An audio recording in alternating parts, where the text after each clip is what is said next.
जब मैनिफेस्टेशन के बारे में बोलते हैं तो आपको ऐसा बोलना होता है कि मैं कर चुका हूँ, मेरे पास इतने पैसे आ रहे हैं, क्या यही वजह है? बिल्कुल यही वजह है। लेकिन अभी जो आपने बोला कि ऐसा बोलना होता है, आपकी बात थोड़ी सही है, लेकिन सिर्फ ऐसा बोलना नहीं होता, ऐसा महसूस करना होता है। लोग एक गलती ये कर रहे हैं कि उनकी सब चीज़ें मैकेनिकल हो गई हैं। वो उसके पीछे का जो रिचुअल था उसको भूल गए हैं, उन्होंने उस एक्ट को पकड़ लिया है बस।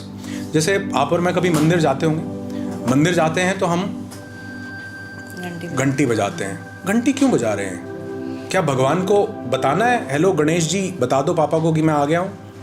क्या ऐसा कुछ है? नहीं। उसके पीछे एक लॉजिक था कि वो पुराने ज़माने में अष्ट धातु नव धातु की बना करती थी। ए शेप में इसलिए बना करती थी कि वो अष्ट धातु जब उसमें आप उसको टंकार करते थे उसकी, तो उसमें से वाइब्रेशन होती थी। वो वाइब्रेशन के आप नीचे खड़े होते थे और वो आपकी बॉडी की सारी नेगेटिव एनर्जी को लेकर के अष्ट धातु जमीन में ग्राउंडेड हो जाती थी। ये लॉजिक था। अब हम उस घंटी से 5 फुट दूर खड़े हैं और हम ऐसे कर रहे हैं। हमने रिचुअल पकड़ लिया, लेकिन उसके पीछे की साइंस क्या थी, हमने वो छोड़ दी। ठीक वैसे ही लोग गलती ये कर रहे हैं, वो रिचुअल पकड़ रहे हैं कि मैं अगर ये बोलूं कि मैं पा चुका हूं तो मैं पा चुका हूं। भाव मिसिंग है, feeling is not there, body is not that in not that state कि वो फील करे रोम रोम में कि हाँ यार मैं इसको जीऊँ इस सिचुएशन को। अगर मैं पा चुका हूँ तो मेरी जीवन कैसा होगा, मैं लोगों से कैसे बात करूंगा, मैं उठूंगा बैठूंगा कैसे, मैं किस तरह से बिहेव करूंगा, वो उस चीज़ को इम्प्लीमेंट नहीं करते, जिस वजह से वो चीज़ पूरी नहीं हो पाती। तो पा चुका हूँ बिल्कुल ठीक है, लेकिन ये पा चुका शब्दों में सिर्फ ना हो, शब्दों में तो हो, लेकिन इसके अलावा ये थॉट्स में, इमोशंस में और फीलिंग्स में भी हो। फिर देखो कैसे चमत्कार होता है। कभी कभी बचपन में हमने चीज़ें कुछ विजुअलाइज की होती हैं। जैसे बचपन में कभी भी आपसे, जब आप बहुत छोटे होते हो, आपसे कोई पूछता है आप क्या बनोगे, तो लड़कियों का ज़्यादातर जवाब होता है कि टीचर बनूंगी, है ना। तो आप थोड़ा बड़ा होते हैं, आपके मतलब ऐसे चेंज होते रहते हैं। तो बचपन में जो विजुअलाइजेशन होती है, मुझे लगता है वो बड़ी ऑनेस्ट विजुअलाइजेशन होती है। तो क्या ये भी पूरी होती है? क्योंकि मुझे अपने साथ ऐसा लगता है कि शायद मेरी वो विजुअलाइजेशन पूरी हुई है। जो मैं बचपन में एक्टिंग करती थी, मेरा कोई इंटरव्यू ले रहा है, मैं बहुत बड़ी सेलिब्रिटी बन गई हूँ, तो मुझे ऐसा लगता है कि मैं, चलो मेरा कोई नहीं ले रहा, मैं तो किसी का ले रही हूँ। बहुत बढ़िया। देखिए आपका क्वेश्चन ना इतना खूबसूरत है तमन्ना, इतना ब्यूटीफुल है कि इसमें से ना एक इनसाइट निकल के आता है। मैं ये आपके साथ शेयर करना चाहूँगा। आपने अभी बोला बचपन में जो हमने जो सब कुछ सोचा वो पूरा होता है। अगर आप इसको थोड़ा सा न्यूरोलॉजी के टर्म्स में देखें, न्यूरो साइंस के टर्म्स में देखें, हमारा ब्रेन कुछ ब्रेन वेव्स रिलीज करता है। पहले ऐसा माना जाता था कि सिर्फ दिल ही धड़कता है, दिमाग नहीं धड़कता।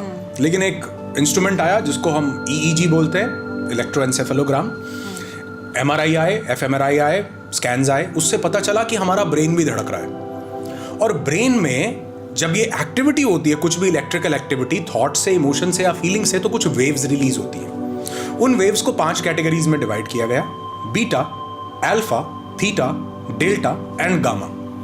बीटा ब्रेन वेव है जो हमको कॉन्शियस रखती है। लाइक जब अभी हम दोनों बैठे हैं, आप भी बीटा में हैं और मैं भी बीटा में हूँ। बीटा का मतलब ब्रेन वेव्स बाहर की तरफ चल रही हैं। मैं आपको बात कर रहा हूँ, आप मुझे सुन रहे हैं, आपके दिमाग में प्रश्न आ रहा होगा, मेरे दिमाग में जवाब आ रहा होगा, तो हम बाहर से जो भी प्रतिक्रिया हो रही है उसके ऊपर हम रिएक्ट कर रहे हैं। That is a state of beta. जब हम बीटा से थोड़ा नीचे जाते हैं, यानी अब मैं बाहर सोचना बंद कर चुका हूँ, अब मैं आंखें बंद करके ऐसे बैठा हूँ और अपने अंदर ही हूँ, ये स्टेट को हम बोलते हैं अल्फा, जहां बाहर का ध्यान कट करके ध्यान अंदर की तरफ आना शुरू हो जाता है। अल्फा से नीचे एक स्टेट आती है, उसको बोलते हैं थीटा। बीटा में ध्यान कहां था? बाहर। अल्फा में ध्यान कहां था? थोड़ा थोड़ा अंदर आने लगा था, बाहर भी था, अंदर भी आने लगा था। मेरी आंखें बंद थी, मैं बाहर से सेंसेस से कुछ प्रोसेस नहीं कर रहा था, लेकिन मेरा ध्यान अंदर भी उतना नहीं गया था। थीटा एक वो स्टेट है जहां पर आपका ध्यान सिर्फ अंदर है। जब हम सोने लगते हैं तो हम बीटा में होते हैं। जब हम नींद का पहला मिनट है तो हम अल्फा में हैं। जब हम नींद आ गई हमें तो हम थीटा में चले जाते हैं, और जब हम बहुत गहरी नींद में चले गए तो हम डेल्टा में चले जाते हैं। तो थीटा वो जगह है जहां पर हमारे सबकॉन्शियस का द्वार ओपन होता है, यानी हम बाहर कोई मूवमेंट नहीं कर रहे। इसको हम नींद की रेम स्लीप बोलते हैं, रैपिड आई मूवमेंट स्लीप। यहां पर आप बाहर नहीं हो, आप बिल्कुल कॉन्शियस नहीं हो, आप सोते हो, आप कॉन्शियस होते हो। रैपिड आई मूवमेंट स्लीप में हमको ड्रीम्स आते हैं। क्या ड्रीम्स को आप कंट्रोल कर पाते हो? सपना आपके बस में है कि ये सपने को ऐसे नहीं ऐसे चला लूं? ये सपना क्यों आ रहा है? सपना है या हकीकत है? हर सपना रियल लग रहा होता है। एक सपना देख रहे हो आपकी राजपाट है, वो घोड़े, गाड़ी बंगला सब, उठते हो, अरे यार वो कहाँ गया? लेकिन जब आप सपने में थे आपको तो ये रियल लग रहा था, because your mind doesn't know the difference between imagination and reality.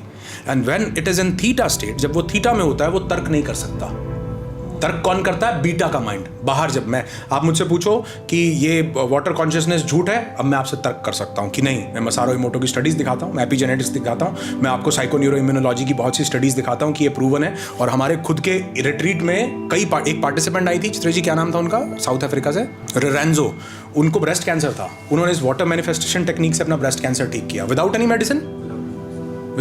I think ये मेरे वीडियो पे आया भी है कमेंट। 100% ठीक किया।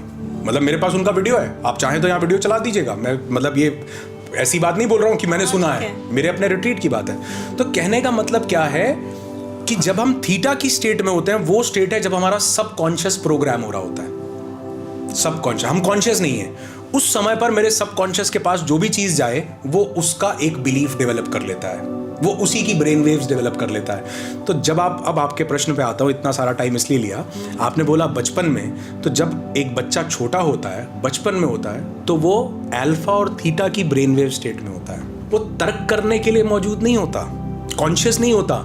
आप एक बच्चे को बोलो कि ये दीवार को बेटे धक्का लगा दो, पीछे कर दो, वो फट से दोनों हाथ लगा के खड़ा हो जाएगा।